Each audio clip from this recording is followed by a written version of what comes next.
Welcome to unique study centre. आज अब हम काफी दिनों के बाद फिर से अपना नया जहां से छूटा था वहां से शुरू करने जा रहे हैं। तो हमारा बायो के 2 चैप्टर हमारे कंप्लीट हो चुके थे। ये हमारा अब बायो का 3rd चैप्टर है। मतलब शुरू से अगर हम देखेंगे तो 8th चैप्टर है हमारा, हाउ डू ऑर्गेनिज्म रिप्रोड्यूस। तो ऑर्गेनिज्म रिप्रोड्यूस किस तरह से करते हैं, जिस भी प्रोसेस से ये करते हैं उसी को हम रिप्रोडक्शन बोलते हैं। ठीक है, हिंदी में क्या बोलेंगे उसको, जीव जनन कैसे करते हैं। तो जिस तरीके से वो करते हैं उसी तरीके को हम जनन या प्रजनन बोलते हैं। ठीक है, अब रिप्रोडक्शन जो होता है ये 2 तरह का होता है। इसमें एक होता है असेक्सुअल रिप्रोडक्शन मतलब अलैंगिक जनन, और एक होता है सेक्सुअल रिप्रोडक्शन मतलब लैंगिक जनन। असेक्सुअल में क्या होता है, इसमें एक ही पेरेंट होता है, उस सिंगल पेरेंट से मतलब जो जनक होता है वो एक होता है। और ये जो असेक्सुअल रिप्रोडक्शन जो अलैंगिक जनन होता है ये 6 तरह का होता है। इसमें से फिजन, फ्रेगमेंटेशन जैसे हम देखें विखंडन, खंडन, पुनरुत्थान, मुकुलन और कायिक प्रवर्धन और बीजाणु समासंग है ना, स्पोर फॉर्मेशन, वेजिटेटिव प्रोपगेशन। तो ये 6 तरह के होते हैं असेक्सुअल। और सेक्सुअल में हमको 2 का पढ़ना है, मतलब प्लांट और एनिमल। और एनिमल में बस हमको ह्यूमन का ही पढ़ना है और किसी जानवर का नहीं पढ़ना है। तो क्योंकि ह्यूमन बायोलॉजी के हिसाब से जो ह्यूमन होते हैं वो भी एनिमल ही होते हैं। ठीक है, तो वो लिटरेचर में होता है कि आदमी और पशु को अलग अलग माना जाता है, लेकिन बायो में दोनों एनिमल में ही आते हैं, ह्यूमन भी और सारे एनिमल भी। तो फिर सेक्सुअल, अच्छा ये जो फ्लावर का या प्लांट का जो रिप्रोडक्शन होता है ये दोनों तरह का होता है, 2 तरह का। एक तो असेक्सुअल भी होता है और सेक्सुअल भी होता है। ठीक है, तो कुछ जिनमें मतलब जहां पे मेल फीमेल गैमेट्स होते हैं 2 तरह के, एक तरह से 2 पेरेंट जहां पे इन्वॉल्व होते हैं वहां पे सेक्सुअल होता है, और जहां पे सिंगल पेरेंट होते हैं वहां पे असेक्सुअल होता है। तो ये पूरा जो हमारा 8th चैप्टर है या जो बायो का 3rd चैप्टर है उसमें बस यही इतने ही सारी चीजें पढ़नी है। अब एक एक के बारे में हमको डिटेल में पढ़ना है। तो हम सबसे पहले अपना टॉपिक शुरू करेंगे असेक्सुअल रिप्रोडक्शन, और उसमें सबसे पहले हम देखेंगे फिजन। ठीक है, फिजन क्या होता है, तो ये 2 तरह का होता है। अब जो फिजन होता है विखंडन, ये 2 तरह का होता है। एक होता है बाइनरी फिजन और एक होता है मल्टीपल फिजन, मतलब जिसको हम द्विखंडन और बहुखंडन बोलते हैं। बाइनरी फिजन में जब कोई भी एक यूनिसेलुलर ऑर्गेनिज्म मतलब एक कोशिकीय जीव जब 2 हिस्से में बढ़ जाता है, तो बाई का मतलब होता है 2, तो जब 2 हिस्से में बढ़ता है तो उसको द्विखंडन या बाइनरी फिजन बोलते हैं। जैसे अमीबा, तो अमीबा क्या होता है कि जैसे फिगर में दिख रहा है, सबसे पहले इसका जो नाभिक होता है, जो न्यूक्लियस होता है, वो 2 हिस्से में बढ़ता है, और फिर 2 हिस्से में बढ़ने के बाद धीरे धीरे पूरा का पूरा अमीबा 2 डॉटर सेल में डिवाइड हो जाता है। और इसके बाइनरी फिजन के एग्जाम्पल कौन कौन से हैं, जैसे अमीबा का बाइनरी फिजन होता है। ठीक है, लेशमानिया का भी बाइनरी फिजन होता है। फिर उसके बाद मल्टीपल फिजन में क्या होता है कि ये एक साथ कई सारे सेल में डिवाइड हो जाते हैं, मतलब हजारों की संख्या में भी हो सकते हैं। मल्टीपल का मतलब कई सारे, कोई ऐसा निश्चित नहीं होता है, लेकिन कम से कम 10, 12, 15 जितना भी हो सकता है। तो ये मल्टीपल फिजन में होता है, एक साथ में कई सारे अलग अलग हिस्सों में, और हर एक नया अलग अलग नया जीव ही बन जाता है मल्टीपल फिजन में। अब फिगर में जो फर्स्ट दिख रहा है उसमें अमीबा है, और जो 2 डॉटर सेल में डिवाइड होने के मतलब 2 उसका न्यूक्लियस 2 हिस्से में डिवाइड होने के बाद फिर वो 2 डॉटर सेल में डिवाइड हो जा रहा है। फिर नेक्स्ट है लेशमानिया। लेशमानिया भी एक उसके ऊपर एक हल्का सा एक स्ट्रिंग जैसी स्ट्रक्चर होता है, और ये भी 2 हिस्से में बंटने के बाद 2 अलग अलग ऑर्गेनिज्म बन जाते हैं। तो ये आते हैं बाइनरी फिजन में, इनका जो होता है वो द्विखंडन होता है। मल्टीपल फिजन में जैसे है प्लाज्मोडियम, तो प्लाज्मोडियम एक साथ ढेर सारे ऑर्गेनिज्म में टूट जाता है, और इसीलिए इसको बहुखंडन बोलते हैं। ये होता है फिजन। और एक इसके बाद जो आता है फ्रेगमेंटेशन। तो अब जो हमारा नेक्स्ट टॉपिक शुरू होने वाला वो फ्रेगमेंटेशन, मतलब एसेक्सुअल का जो सेकेंड टाइप है दूसरी तरह का, वो है फ्रेगमेंटेशन। अगला जो हमारा फ्रेगमेंटेशन, जिसको हम खंडन बोलते हैं, ठीक है। फ्रेगमेंटेशन में क्या होता है, अभी जैसे हमने देखा जो फिजन था वो यूनिसेलुलर के लिए था, फ्रेगमेंटेशन मल्टी सेलुलर के लिए होता है, जो सिंपल होते हैं मल्टी सेलुलर होते हैं। तो लेकिन फिजन किसी भी तल से हो सकता है, किसी भी प्लेन से, मतलब कहीं से भी वो दो हिस्से में, न्यूक्लियस पहले डिवाइड होगा जो उसका नाभिक होगा, और फिर उसके बाद वो दो हिस्से में बढ़ जाएगा। लेकिन फ्रेगमेंटेशन किसी भी जगह से नहीं हो सकता है, क्योंकि जो मल्टी सेलुलर ऑर्गेनिज्म होते हैं, जो बहुकोशिक जीव होते हैं, उनमें अलग अलग कोशिकाएं अलग अलग काम के लिए होती हैं। तो जिन कोशिकाओं में वो वृद्धि करने लायक होंगे वहीं से वो बन सकते हैं, मतलब एक नया ऑर्गेनिज्म बना सकता है, और चाहे जहां से टूटने पे ये नहीं बन सकता। तो बस फिजन और फ्रेगमेंटेशन दोनों में ये टूट ही रहे हैं, लेकिन बस डिफरेंस यही है कि वो तो एक था कि यूनिसेलुलर के लिए था, और फ्रेगमेंटेशन होता है मल्टी सेलुलर के लिए। इसका एग्जाम्पल जो हमको मिलता है तो वो मिलता है स्पाइरोगायरा, जो कि काई होती है। तो काई मतलब क्या होता है कि एक टाइम के बाद वो जब दो हिस्से में अलग हो जाता है तो वो दो बन जाते हैं, मतलब एक से टूट करके फिर वो दो हो जाते हैं। इस तरह से वो उनका रिप्रोडक्शन चलता रहता है, जिसको हम फ्रेगमेंटेशन या खंडन बोलते हैं। तो बस डिफरेंस यही है दोनों में, एक यूनिसेलुलर के लिए मतलब एक कोशिका के लिए होता है फिजन, जो दो तरह का होता है, बाइनरी और मल्टीपल, और फ्रेगमेंटेशन जो होता है ये मल्टी सेलुलर के लिए होता है, जो सिंपल ऑर्गेनिज्म होते हैं उनके लिए। अब फिर उसके बाद थर्ड हमारा आता है रीजेनरेशन। तो थर्ड में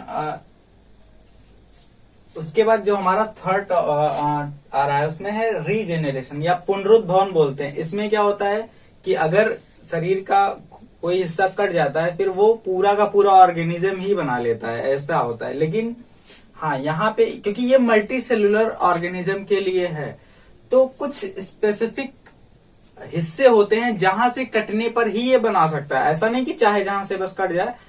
तो कुछ ही ऑर्गेनिज्म में ये प्रॉपर्टी पाई जाती है जो रीजेनरेट कर सकते हैं अपने उस पार्ट को। जैसे एक सैलामेंडर होता है, तो वहां पे अगर उसका एक हाथ कट जा रहा है तो फिर वो फिर से उसका जब कोई हाथ हो या शरीर का कोई भी हिस्सा कट जा रहा है तो फिर से वो दोबारा निकल जाता है। छिपकली की पूंछ है, ये भी दोबारा से निकल जाती है, लेकिन पूंछ फिर से पूरी छिपकली नहीं बनती है। तो क्योंकि छिपकली जब है तो वो तो एक ऑर्गेनिज्म है, लिविंग ऑर्गेनिज्म है, लेकिन दो हिस्से में बढ़ जा रहा है, पूंछ अलग हो जा रहा है और छिपकली अलग हो जा रही है। तो रीजनरेशन का मतलब ये होता है कि अगर उसमें वो सेल होते जिससे वो डिवाइड हो सकता था, लेकिन क्योंकि छिपकली का वो रिप्रोडक्शन का प्रोसेस नहीं है, यहाँ पे हम पढ़ रहे हैं रिप्रोडक्शन। तो मतलब दो हिस्से में जब भी बटेगा तो दोनों नए ऑर्गेनिज्म बनेंगे, लेकिन रीजेनरेशन से। लेकिन रीजेनरेशन बोलते उसको हैं जो अलग होने पे छिपकली की पूंछ फिर से निकल जा रही है, तो छिपकली पूरी तो हो जा रही है लेकिन पूंछ पूरी छिपकली नहीं बन पा रही है। तो यही डिफरेंस होता है, उसको हम बोलते हैं पुनरुद्भवन या रीजेनरेशन बोलते हैं। और इस प्रोसेस से जो कुछ ऐसे ऑर्गेनिज्म होते हैं जो फिर से मतलब अगर दो हिस्से में कट गए तो आधा वाला फिर से पूरा बन जाता है, और जो दूसरा आधा होता है वो भी पूरा बन जाता है। एग्जाम्पल अगर हम इसका देखें तो एक एग्जाम्पल इसका मिलता है प्लेनेरिया। कुछ इस तरह का इसका स्ट्रक्चर होता है, जैसा फिगर में भी दिख रहा है। और बनाने में हम क्या कर सकते हैं, इसको ऐसा इस तरह से बना सकते हैं, और यहाँ पे दो इसे आंख दिखा देंगे। तो अगर ये तीन हिस्से में कट जा रहा है यहाँ से और यहाँ से, तो ये पूरा ये वाला पूरा हिस्सा बढ़ करके दूसरा पूरा प्लेन एरिया बन जाएगा। ये वाला फिर से बढ़ के पूरा अलग एक नया प्लेन एरिया बनेगा, और ये वाला पूरा एक नया प्लेन एरिया बनेगा। इसी को बोलते हैं हम रीजेनरेशन।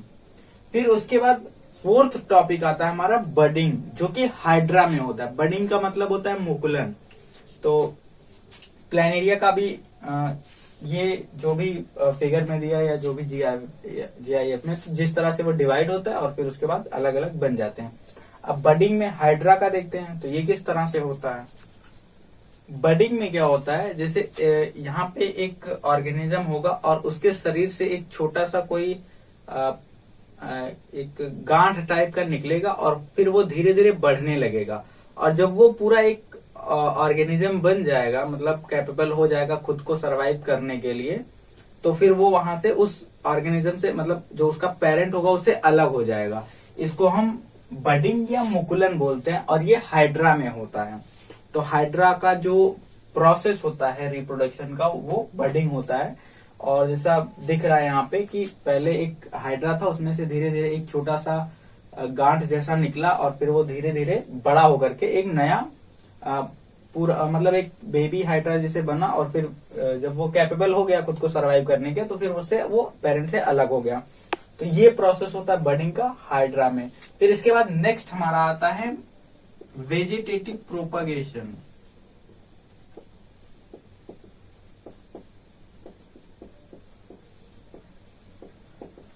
या फिर इसी को हम बोलते हैं कायिक प्रवर्धन। अब ये क्या होता है, तो कायिक प्रवर्धन में, अब इसमें वेजिटेटिव प्रोपगेशन में मतलब किसी प्लांट में ही ज्यादातर ये है, तो उस प्लांट के किसी हिस्से से ही, मतलब उसके शरीर के किसी हिस्से से, तो उसके शरीर के रूट हो सकता है, उसका जड़ या तना या फिर पत्ती हो सकती है। इनसे अगर वो एक नया प्लांट बन रहा है तो उसको हम बोलते हैं वेजिटेटिव प्रोपगेशन या फिर कायिक प्रवर्धन। तो जैसे एग्जांपल में अगर हम इसका देखें, जो जिनके सीड जो है ना, जो सेक्सुअल रिप्रोडक्शन नहीं कर सकते, जिनके सीड उतनी क्षमता नहीं इसमें कि उनके सीड से नया प्लांट बने। अब केले का आप सीड कहाँ से लाएंगे, तो उसके लिए हमको चाहिए होता है, ये मेथड यूज होता है वेजिटेटिव प्रोपगेशन का। पता चला केले का बीज ही ढूंढने चले जाए तो फिर नहीं लगेगा पौधा, और गुलाब के सीड से भी नहीं लगेगा, है ना। तो जो भी उनके बॉडी पार्ट से ही एक नया प्लांट बन जाए उसको हम क्या बोलेंगे, वेजिटेटिव प्रोपगेशन बोलेंगे। एग्जाम्पल इसका गुलाब का पौधा है, उसकी एक छोटी सी ब्रांच काट के हम ले आके लगा देते, पूरा प्लांट बन जाता है। तो और एक और होता है ब्रायोफिलम, एक पत्ती होती है मतलब एक प्लांट की, तो वो जब जमीन पे गिर जाती है तो उस पत्ती में से प्लांट छोटे छोटे निकलने लगते हैं और फिर वो धीरे धीरे बड़े होकर के अपना एक पूरा ऑर्गेनिज्म कंप्लीट तैयार हो जाता है। तो ये वेजिटेटिव प्रोपगेशन होता है।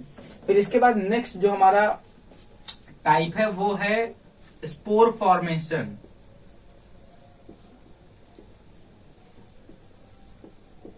स्पोर फॉर्मेशन या फिर बीजाणु समासंग बोलते हैं इसको।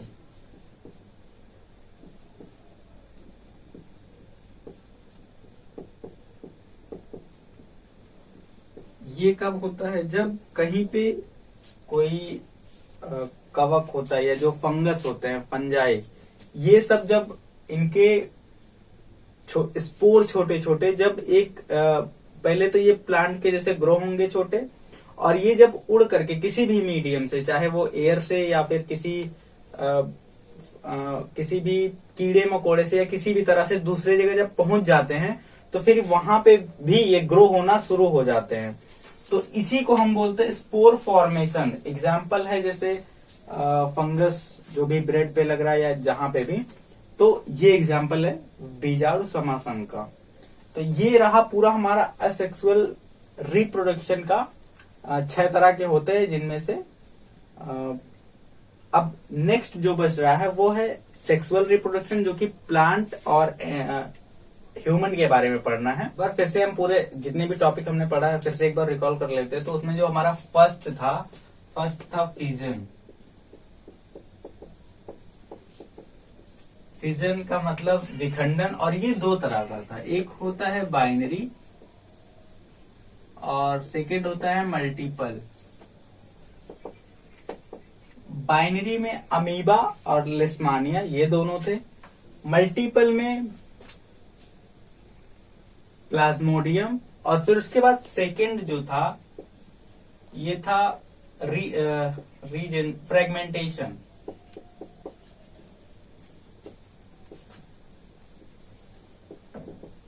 इसको हम बोलते हैं खंडन।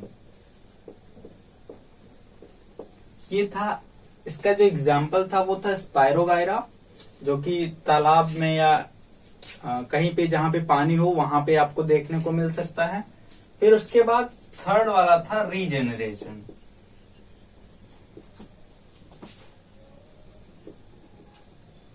जिसका मतलब होता है पुनरुद्भवन।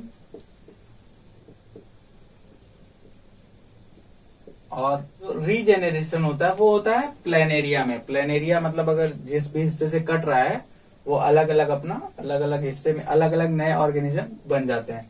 फिर उसके बाद आता है बडिंग, ये होता है हाइड्रा में, और एक छोटा सा एक बड निकलेगा उसमें, और धीरे धीरे वो बढ़ते बढ़ते पूरा फुल हाइड्रा बन जाता है। फिर उसके बाद आएगा वेजिटेटिव प्रोपगेशन। वेजिटेटिव प्रोपगेशन या फिर कायिक प्रवर्धन, तो ये कहाँ पे मिलेगा आपको? गुलाब, चमेली का पौधा होता है वो भी ऐसे ही लगता है, केले में होगा, और एक ब्रायोफिलम जो पौधा होता है उसमें होता है। फिर उसके बाद आता है स्पोर फॉर्मेशन, तो ये जो फंगस कहीं पे लग जाता है, चाहे वो ब्रेड पे या जहां पे भी, तो वो स्पोर फॉर्मेशन या बीजाणु समासंग, ये तरीका होता है उनका फिर से वहां पे रिप्रोड्यूस करने का या रिप्रोड्यूस नए ऑर्गेनिज्म के आने का। तो यही इतने हैं असेक्सुअल में। नेक्स्ट जो हमारा है सेक्सुअल,